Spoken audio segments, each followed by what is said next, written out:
Hi, Casey. Thank you for joining me today. We're going to talk about articulation. What does the word articulation mean to you when we talk about clarinet? It's kind of like how you use your tongue to make like different lengths of a note. That's exactly right. Exactly right. So I'm going to have you do a pretty simple exercise to start off, and then we'll work a little bit on it. So could you play an F major scale and just articulate each note of the scale?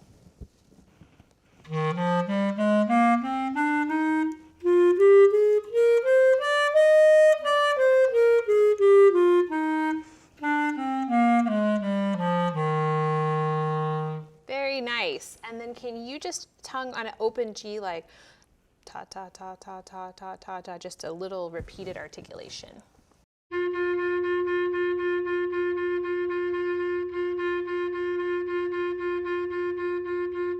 Okay, very nice. So when we articulate, what part of our tongue are we supposed to use to touch the reed? Like the tip of the tongue. That's right. And if we want to be a little bit more specific, it's just on the top of the tip of the tongue. So right here. And what part of the reed should we be touching? Like right here, like the tip of the reed. Okay, great. So let's just start once with your tongue outside of your mouth and see if you can touch it in the right position, just so I can see. So like stick it out. I know. That's right, that's right. Good. And now go ahead and put it in and leave your tongue there.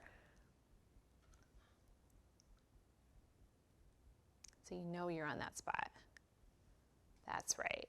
That's right. Okay, good. I want you to go ahead and form your embouchure. Leave your tongue on the reed. And then just what you're going to slowly do is release the tongue from the reed and then come back to the same spot. So it'll be really slow, like that slow.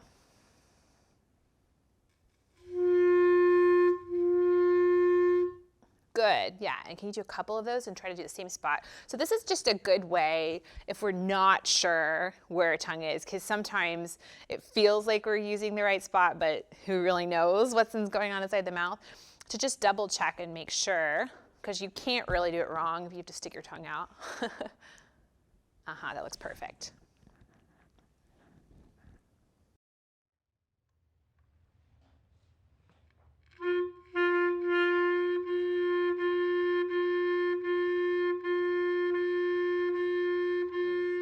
Good. Can you go a little bit more slowly? I just want you to make sure you're feeling the same spot on your tongue each time.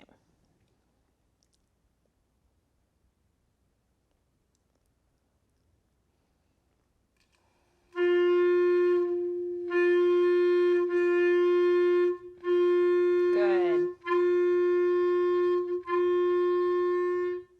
Does that feel any different from where you normally tongue, or does it feel about the same spot? I think it's about the same. I might tongue a little bit lower. A little bit lower on the reed. Okay, yeah. So a good indicator would be if you can sort of feel that tip part of the reed. We don't necessarily want to be on it, but you'll feel part of it when you tongue. Okay, kind of feel the where the tip is each time.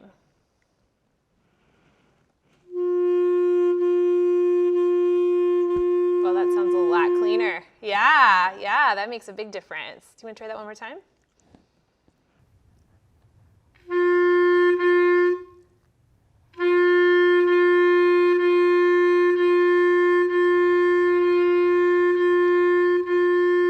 Terrific. So with articulation, it may be one of the hardest things to work on, to teach, because you can't see anything. I can see a few things outside of your, in your throat and stuff that might mean a few different things, but I can't see how your tongue's moving. I can't see where it is.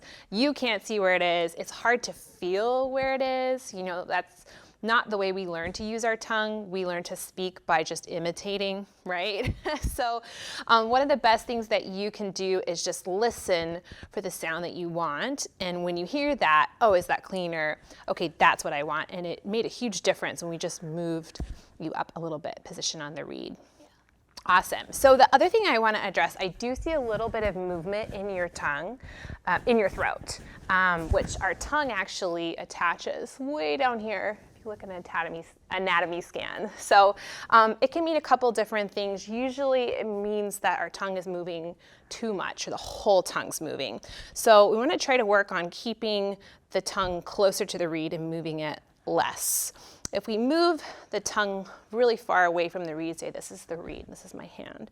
If I move it really far away, it changes the whole shape of the inside of my mouth, and you'll hear the sound can get kind of like distorted. This isn't happening to you really so badly, but you can hear how the sound kind of changes when I move my tongue really far away from the reed. I want to try to keep my tongue really close to the reed, just moving the tip.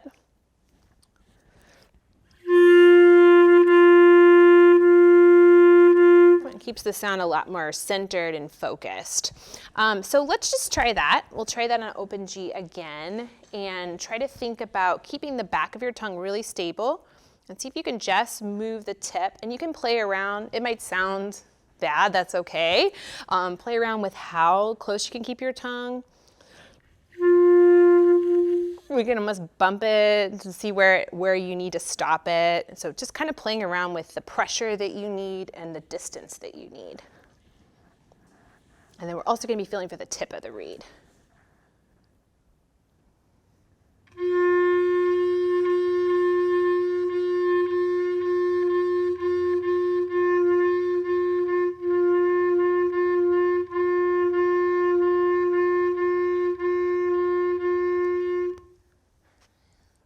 It's hard, right?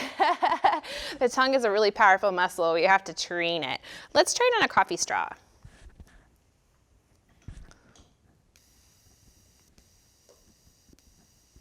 And that way you can just imagine you're shooting spitballs, but you're just kind of keeping your tongue really, really close.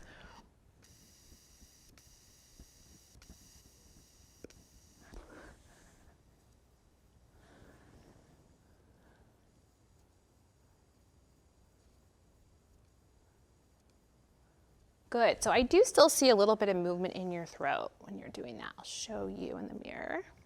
So watch right here. You can look from the side. Yeah, sorry. Wherever you need it.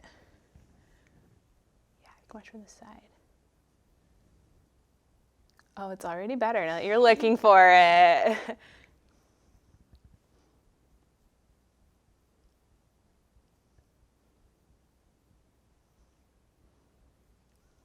Sometimes we can see it. It just helps us kind of identify that part of our tongue.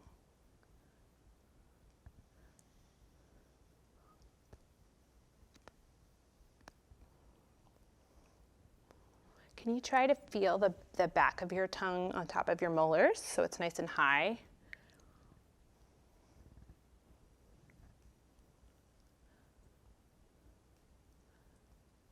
Just move the tip of it. That's better. Much better.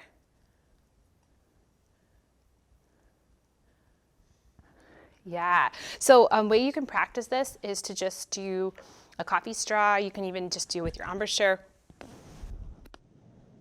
and watch for that. Or you can put your hand there and feel it. Try that right now if you want.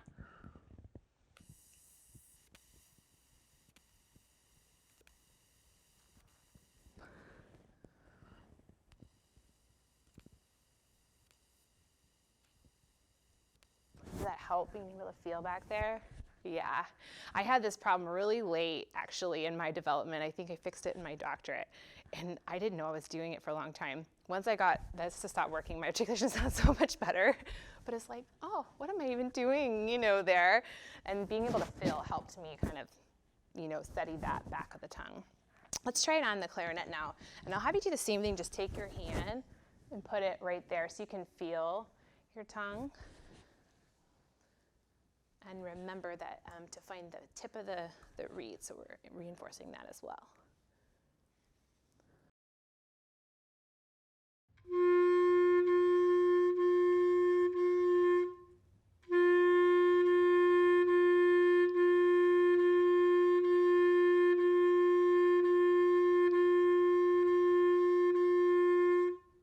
So still feeling it move. Try thinking about T. open. You can even practice T behind your teeth and just barely move it away from your teeth.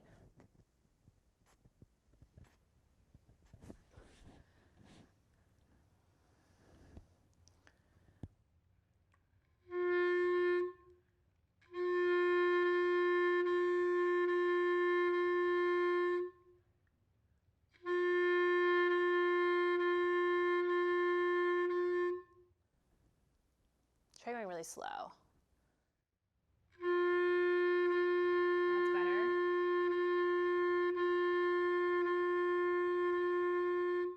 What do you feel inside your mouth?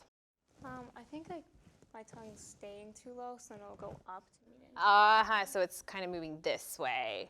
Are you able to kind of anchor it on your molars? Just to help you kind of keep it in one place. You don't have to keep it there all the time, but.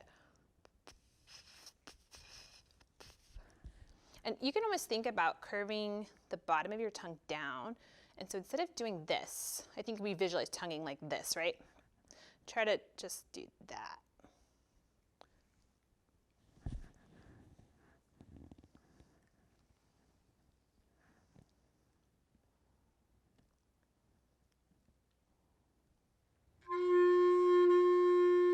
Yeah.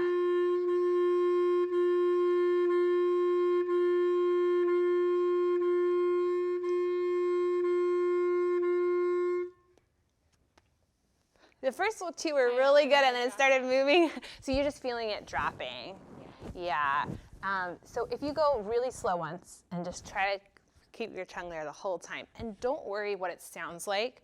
Try to disassociate from what it feels like to play clarinet, because we're trying something completely different than what you're normally doing. And you can think T, T, T. That'll keep the back of your tongue nice and high.